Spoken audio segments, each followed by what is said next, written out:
आत्मा का रचयिता एक परमात्मा है जिसने संसार पर आत्माओं की रचना की, इस पृथ्वी की रचना की और ईश्वरीय संविधान भी बनाया जिसके अनुसार मनुष्य कर्म करता है उसी अनुसार उसे इस दुनिया में भोगना पड़ता है।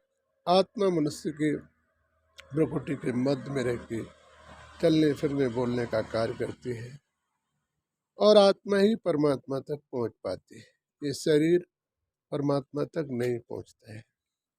मानव अपने कर्म के किए हुए कर्मों का भोग अपने जन्म लेकर भोगा करता है। उसी कारण मनुष्य को दुख समस्याओं का सामना करना पड़ता है और इसी कारण ही मनुष्य बीमारी, रोग, अशांति अवस्थाएं, गरीबी, अमीरी, अन्न का भोग भोगते हैं।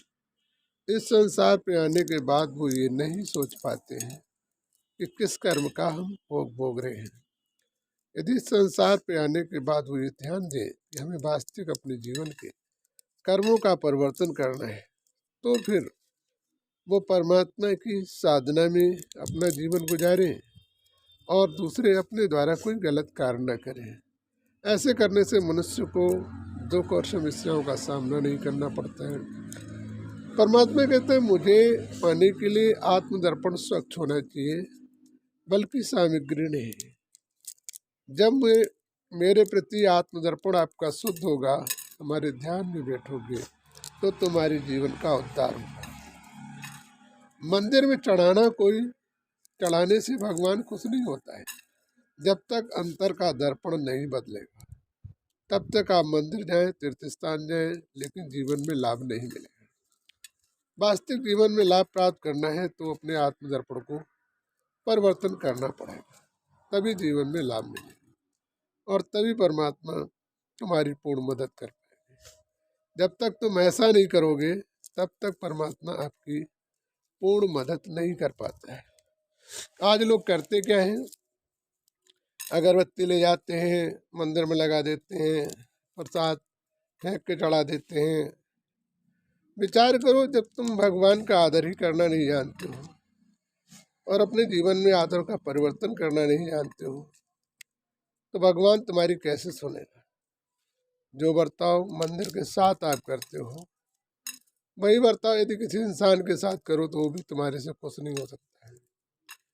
आज यही कारण है जिस कारण मनुष्य की बात भगवान नहीं सुन रहा है, क्योंकि भगवान के मुताबिक मनुष्य नहीं चल रहा है। वो अपने स्वार्थ व्यवस्थाओं के वशीभूत होकर अपने हिसाब से अपने जीवन को चलाना चाहता है।